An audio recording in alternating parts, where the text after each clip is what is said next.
Hey guys, Josh from Porter Valley Ranch. Today we are down here in the woods. It was just a few weeks ago that I was down here and something really strange happened. To be honest, it kind of scared me.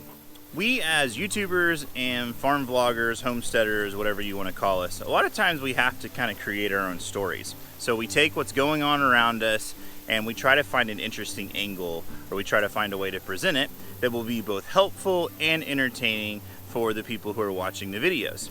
But on this particular day, I didn't have to look for anything because this thing found me. So I was down here because the creek over here, you can't see it. This creek over here had washed out. This is in a floodplain and it washes out a lot. So whenever this creek washes out, I didn't have a culvert in it, which I know I should, but I don't really have the machinery to always do that. So it's easier just to a couple times a year come down here, get some dirt, and put it back on the bridge, since we're just driving four-wheelers over it, than it is to go ahead and do the construction the right way, because I have to rent an excavator and all those kinds of things. So I was getting some clay from over here on this side and scooping it with the tractor bucket and dumping it onto the part where the bridge is going to be. And all of a sudden I hit something, and it looked like it was a big pile of golf balls.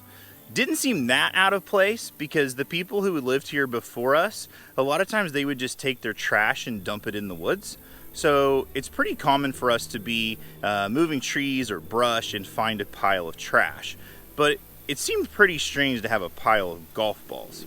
So I got off the tractor, went down and looked, and it turned out it wasn't a pile of golf balls. It was eggs. I didn't know if it was snake eggs or what it was, but I noticed that one of them had been damaged by the bucket, and so I picked up that egg and peeled it back to see what was inside, and it was a turtle.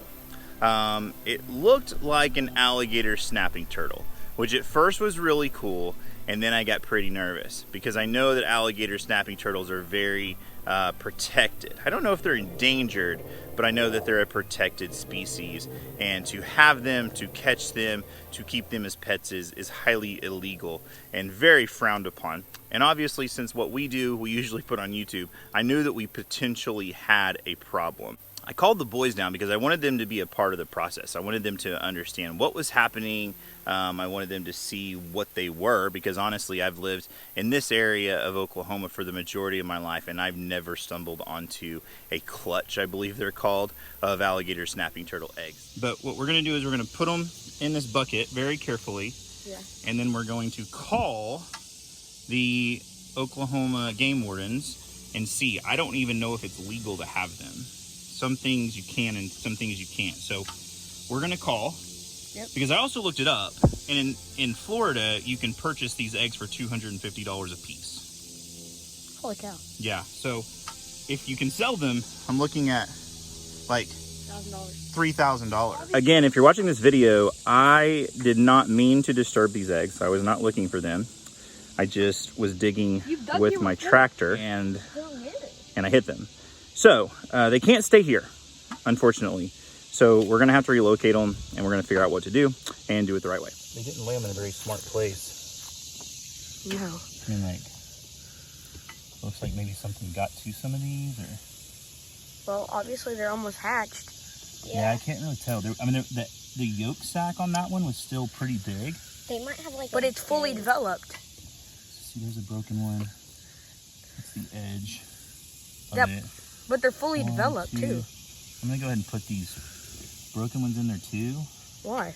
I don't know, just so we can see them. I mean, like, have you ever seen these eggs before? No, I've only seen like alligator snappers like twice down here. So Yeah, one thing, it's important to like look how they are, and you probably want to like put them back in dirt so they're insulated and like. Yeah, we can like put some dirt in here and let them finish A bunch hatching. of them. I can't believe how many there are in here. That's insane. Look how many there are in the bucket already, Zeke. Are these like water turtles or? No, they're snappers. Well, I mean, Look at that. they do live in the water once they're hatched, but you know, like turtles always, even like sea turtles, they lay their eggs like up on the bank. And Yeah. Then, let's see, 2, 4, 6, 8, 10, 12, 14, 16, 18, 20, 22. It looks like 24, 26, 28, maybe 28 good ones. Holy cow. We're gonna go ahead. Should we grab that? What are we gonna do? Yeah, we're gonna go ahead and put him like. If I'm gonna he try makes to- it overnight. You mean put them in the incubator, Dad? No. Probably. Yeah, that's probably a pretty good idea, actually. Okay, so we're gonna go take these up to the house and get them situated. They obviously were under some dirt, so we're gonna put them in some dirt. We'll do a little research. We are gonna call the Oklahoma Wildlife Department and see what they recommend that we do, just to be on the up and up. But I've lived in Oklahoma a long time and I've never found alligator snapping turtle eggs. So we got those eggs, we took them up to the house, and I knew that we were going to need to make a phone call, because when it comes to doing things that are illegal or questionable, I'm not a big fan of it. So we made a phone call to our local game warden just to see what he recommended that we do. All right, so I've got the Oklahoma Wildlife Department pulled up, and I'm not going to send them an email. We've got general information, bear harvest, fish division, law enforcement division. Hopefully we don't need that. Operation game thief or wildlife. We're going to go with the wildlife number. Yeah, hi, this is Josh Porter. I have a question. I wasn't sure who to call. I was running a tractor earlier today and dug up some of what I thought were golf balls. Turns out I think they are alligator snapper eggs. What should I do with those? I didn't know what the rules were. If it was... If you do disturb it, you know, I'm not an expert on alligator snappers. Yeah. I don't know if they come by and check nest or not, or if it's like some turtles where they put the nest in, they never come back. Right. And it's hard with baby ones. I mean, common snappers and alligator snappers. A lot of guys mix those up without me actually seeing one. Yeah. It'd be hard for me to tell. You know, they could be common as well. Okay. With the bucket, so... There ain't no way you would know they were there. Right. Like that. That's not your fault. It's just an accident. Sure. No, you got nothing to worry about. Okay. I mean, is there somebody I could give them to, like a university or something, that they could do something with them? But I'll double check with biologists real quick and just see if that's what we can do. And if not, if I want to go that route, we go back to the wild. Yep. Through that process. Okay. So yeah, let me get a hold of him and see what he says, and then I'll get back in touch with you. Okay, sounds great. Did he get your number? I'm gonna call his cell phone. All right, here we go. Is it illegal? I mean, we didn't do anything illegal because we just ran into them. I know, but is it illegal to have them? Well, he said they're protected, so yes, you can't keep them as pets. So you need to leave them in their environment. Where can you? I don't know, other places, I guess. So like it's not. Or illegal. maybe like with whitetail. Like you can't catch a whitetail deer and have it as a pet, but if it's born in captivity, you can keep it in it as a pet. So maybe it's like that. I don't know. But these were found in the wild, so what he's saying is they need to stay in the wild. My thinking is if we put them back in the wild, I don't know if they have as good a chance of survival as if, say, somebody from OSU or something gets them and puts them in an incubator or something like that. So, we'll see. Well, we can't hatch them. We can't hatch them. So what's he gonna ask for you? If there's somebody that wants them. Like if there's a university or something. So, we'll see. Oh my goodness, what a mess. Obviously. What did he get into? Well, I mean, it's hard to tell how close that is. It looks pretty close. This is Josh. Yeah. Okay. Well, we'll bury them and see what happens. All right. All right, sounds good. Thank you. Okay, so this guy was a game warden. He talked to a biologist from a local university, and he said to make sure they are undisturbed as much as possible. So they're kind of, instead of like chicken eggs that need to rotate in an incubator, they need to stay the same way down. So we're going to bury them in 2 inches of dirt, leave them, and see what happens. So at the advice of the game warden, we took the eggs and we put them into actually 2 different containers. I put one in a container with 2 inches of dirt over it and just kind of left them alone. I put the other one in a container with 2 inches of dirt over the top of the eggs, and then I tried to make that moist. Since this is kind of in a river bottom, even though they were really dry when I found them, there's always a potential of this flooding and having a lot of rain. Even though we've been very dry this summer, I figured if this is where they lay their eggs, a lot of times in the summer they would be very wet down here. So I kind of had two groups going, sort of a science experiment to see if the ones in the dry condition or the ones in the wet condition would hatch more. So I came home today and checked the turtles. I've been trying to keep the dirt moist. Having this little tub full of dirt, try to keep it moist. I put some plastic over the top to keep the humidity up, so I don't know exactly what the humidity is supposed to stay at. But I found this when I came home today.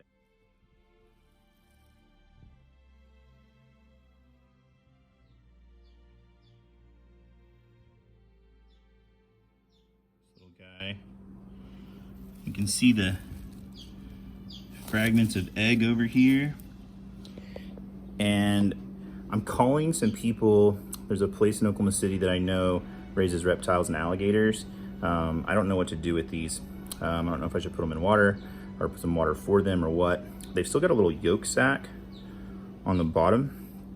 See a little bubble. So I read about that basically feeds them for at least a couple days. So I know they don't really need any food, but I'm guessing they need to stay, in the same humidity or something. So I'm gonna call the guy in Oklahoma City and see what he says. Number one, what they are, if they are snapping turtles, common snapping turtles, or alligator snapping turtles, because I'm guessing the way I deal with them would be different depending on what they are. So I'm gonna give them a call and we'll see what they say. So I made a phone call to them, told them what I had, what I thought I found, and they said to send them a picture. So luckily, at first glance, the person I was speaking to from Gatorland said that he thought they were common snapping turtles and not alligator snapping turtles. So while it would have been really cool to find a nest of eggs of alligator snapping turtles and to hatch those, it's also pretty illegal. So I'm glad that we didn't find those, even though it would have been cool to find them. So from what we know right now, they are common snapping turtles, which are not protected. They're called common, but they are pretty prolific in this area. They live in creeks and rivers. Obviously, we have 3 creeks running through our property of various sizes. So this would be the perfect atmosphere or environment for them to live and to thrive. So what we're going to do is we were just going to let them hatch and then raise them for a couple of weeks and then let them go on our property so that they can multiply and we can see them grow through the years, because as the boys fish and play around the creeks and the streams, maybe they would see them and it would be one of the ones that they raised. That one's already hatched. That's not an egg yet. See all the little heads? Yeah. See Right one? there, and right there, and right there, and right there, and right there. And then there's 2 turtles right there. Then there's one guy over here. This guy's peeking out. This is eyeball. I don't know what I'm looking at there. Looks like a... That one just snapped. That one looks like upside down. There's a little one over here. Oh, there's 2 right there, Uh-huh. and right there. No, that's a little snapper guy. And I think there's one right there. Yeah, that one gotta be. There's one in there. See that? Uh-huh. Just don't touch them. Yep, they're all coming out. That's so weird. That guy is looking at me. Man, that guy must have been out there for a while. That one was there this morning. Yep. That one's So looking at tomorrow morning, let's guess how many you think there will be tomorrow morning, Jet? me. 20. 20? 2,000. Hi. 10. 10? 1, 2, 3, 100. 5, It's not a guess if you count. 10. 10. I think there'll be 10 and then 1. Mom, look at all the heads popping out. Oh my gosh. Look, there, Infestation. here. There's So wait, there. 1, 2, 3. They're just completely under the dirt until they wiggle up. Yeah, that's what I don't know how they breathe. I mean, they sleep. They're like any other baby, anything. They sleep most of the day. That That one. one's all covered in dirt. That one looks like this. That one looks This bad. this egg is done right. We're just gonna not intervene There. and see what happens with these though. Right there. Because I've been taking them out and putting them in the incubator when they're like Well, these 3. this one. Let's see, like he's moving.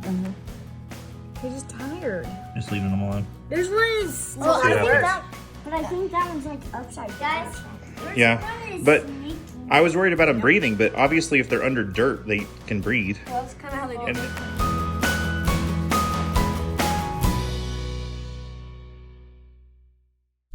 Okay, so it's been about a month since we found the eggs, since they started hatching, and then now it has come to the day that it's time to release them into the wild. So we originally found about 30 eggs, and we think about 20 of them were viable. There were some that that didn't hatch, and then whenever we like cut into them, it looked like they weren't fertile. They just still looked like an egg on the inside. There was liquid. There was a couple that hatched and then didn't make it. There were a couple that pipped, which means they kind of broke through the egg, but then they never made it out of the egg. But all in all, out of what we think was about 20 viable eggs, we ended up with 12 turtles hatching, which to me, as a non-turtle expert, seems like it was pretty good. It was a really fun experiment for the kids. Watching them hatch and come up out of the dirt was pretty crazy. Totally different than watching chickens hatch or lambs or goats be born, things like that. So we've had these guys now for almost, I guess it's been about 2 weeks, a little over 2 weeks since they hatched. When they hatch, they have a little yolk sac on the bottom. So we showed you guys that earlier in the video. So all of those yolk sacs are gone. They have healed over, and these guys are all doing really well. Since they all hatched, after 24 hours, none of them died. In the wild, I read a statistic that about 90% of the hatchlings don't make it past the first 2 days. So when they hatch, like ours were probably about 50 yards away from the water. So when they hatch, they have to come up out of their egg, and they move very slowly. It takes them sometimes a couple days to even get out of the egg. So they hatch, they come out of the egg, and then they have to make their way to the water source. You can see this guy's moving pretty quick now. But as they move really slowly, predators get them. So 90% of them might not have made it from the nest to the creek where they would have lived. So even though it was a complete accident for us, even though we didn't mean to find them, we didn't want to have to take the, nature into our own hands. What I'm guessing is that by doing so, we probably preserved more of these, because if there were 20 eggs and we are letting 12 go into the wild, that's well above the 90%. Probably only 2 or 3 of them would have made it in the wild. So these little guys, you can see their head. One of these days, if you put your hand right here, they will bite you. These don't bite yet. They don't really have a defense mechanism, which is part of that reason that they probably get picked off by predators, because they don't even know they should bite you. So anyways, they've been pretty fun. We've had them in a little tub with rocks. We've cleaned the water out every few days. We've fed them different things to see what they're interested in. It's been a fun experiment, but we think it's best to let them go, because if you keep them much longer, you are committing to their life cycle. Because if you keep a pet in captivity for very long, they can't adapt back to nature. So we're gonna let these things go. They are young enough. They're gonna figure out how to live, how to survive on their own, and then we'll see if we see them. The boys come down here all the time to fish and to play in the creek. We've got our bonfire and our zip line over here. So hopefully as we come down here this fall, we will see some of these guys crawling around for the next couple of years.